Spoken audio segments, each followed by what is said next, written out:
Hello dear students, I'm welcoming you for today's class. So today we will discuss about the respiration. It is one of the life process. And today's class you're going to learn about respiration definition, aerobic respiration, anaerobic respiration and respiration in human beings. Okay, let's start a lesson. So we have discussed nutrition in organisms in the last section, right? The food material is taken in during the process of nutrition is used in cells to provide energy for various life process. So different organisms do this in different ways. Some uses oxygen, some do not uses oxygen. So based on that, there are two types of respiration. Okay. So what is respiration? It is a process by which a living being utilizes the food to get energy. Okay, the process by which living being utilizes the food to get energy is nothing but a respiration, and it is a oxidation reaction in which carbohydrate is oxidized to produce energy.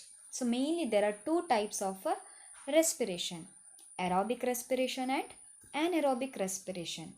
So what is aerobic respiration?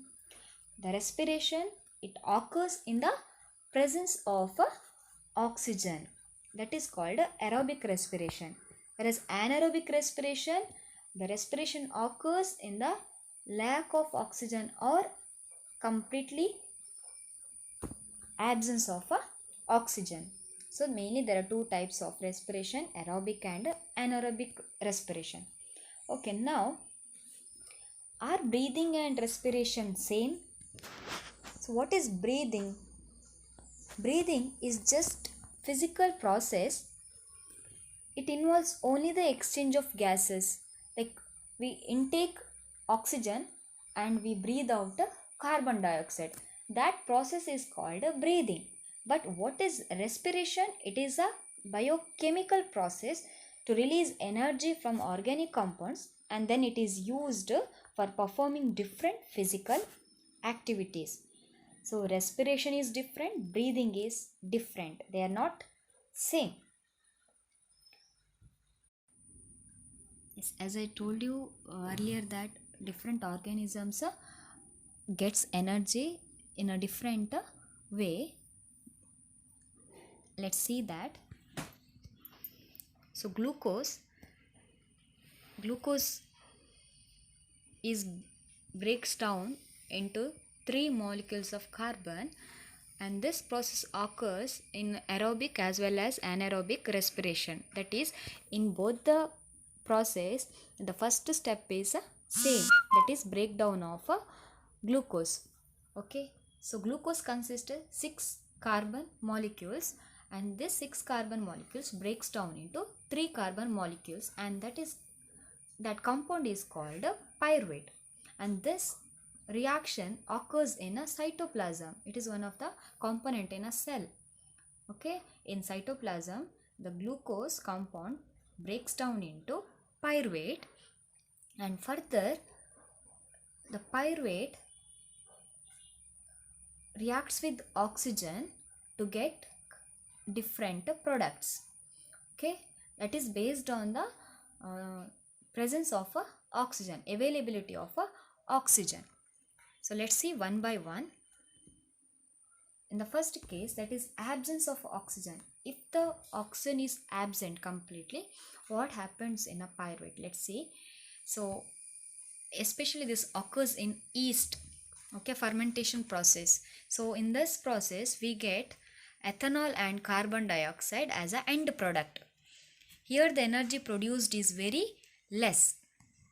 Okay, so this occurs in the absence of oxygen. In the next reaction, that is lack of oxygen. That means oxygen is present but it is very less. Especially usually this reaction occurs in human muscles cells. Okay, and the end products are lactic acid and energy. The last one, that is presence of oxygen. So this process occurs in a mitochondria. Remember, absence of oxygen is occurs in yeast, and lack of oxygen in muscle cell, and presence of oxygen occurs in mitochondria, and the end products are carbon dioxide, water, and energy. So we intake oxygen and carbohydrates, glucose, and the end products are carbon dioxide, water, and enormous energy is released. Okay. See, sometimes what happens is when we are in a congested room, we feel suffocation, isn't it? We can't breathe properly because of insufficient availability of oxygen. Similarly, during night when we sleep, the same thing happens, and also sometimes the muscle cramp occurs. This is because of lack of oxygen, and here mainly the lactic acid is produced. Due to this, we feel suffocation and all the muscle cramp occurs. Now let's see how do human being respire. So as we all know that we breathe in through a nose. So the respiration starts from a nose.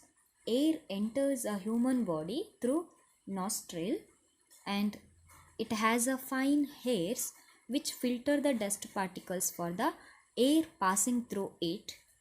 The passage is also lined with the mucus which moisten to avoid friction, and it traps the dust particles. So we can say that the nose consists of fine hair and mucus. Mucus is a liquid. It these filters the air.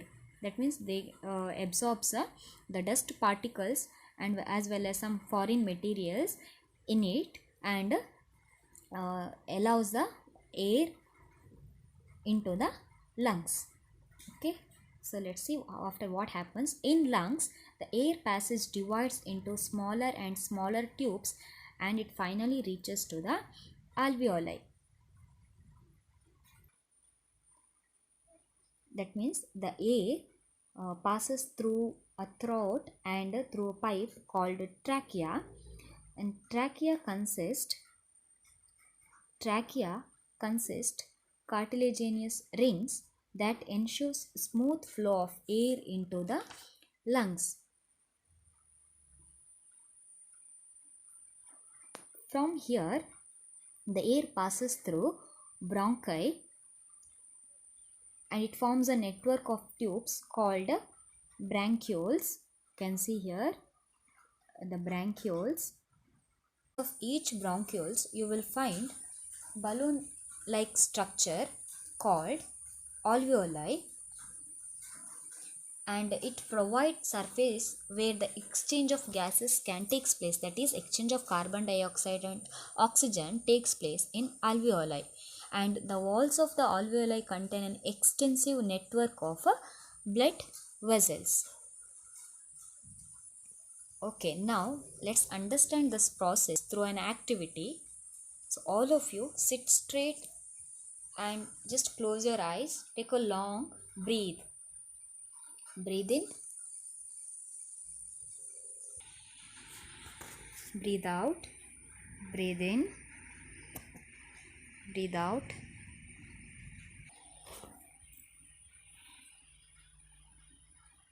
Breathe in, breathe out, breathe in, breathe out, breathe in, breathe out, breathe in. So when we breathe in, we lift our ribs and flatten our diaphragm, and the chest cavity becomes larger as a result. Okay. So what happens is in the alveoli, the oxygen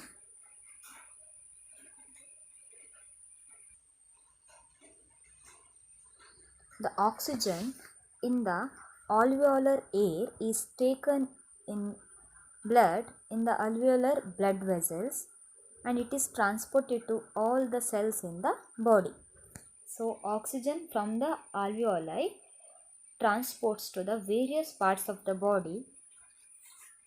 The carbon dioxide in turns comes to the alveoli from rest of the body. Okay, and this occurs simultaneously. And during this breathing cycle, when air is taken in and let out, the lungs always contain a residual volume of air so that there is a sufficient time for oxygen to be absorbed and for the carbon dioxide to be released. But in large animals like elephant, it's difficult for oxygen to reach all parts of the body through diffusion. So instead, respiratory pigments take up oxygen from the air in the lungs and carry it to tissues which are deficient in oxygen before releasing it. But in human beings, the respiratory pigment, that is hemoglobin, it is present in a red blood cells which has high affinity for oxygen. This hemoglobin pigment binds with oxygen from the air in the lungs and forms oxyhemoglobin. Later, through oxyhemoglobin, oxygen is distributed to all tissues in the body. The tissues in turn release carbon dioxide, which diffuses into the nearby blood capillaries. And carbon dioxide is more soluble in water than in oxygen.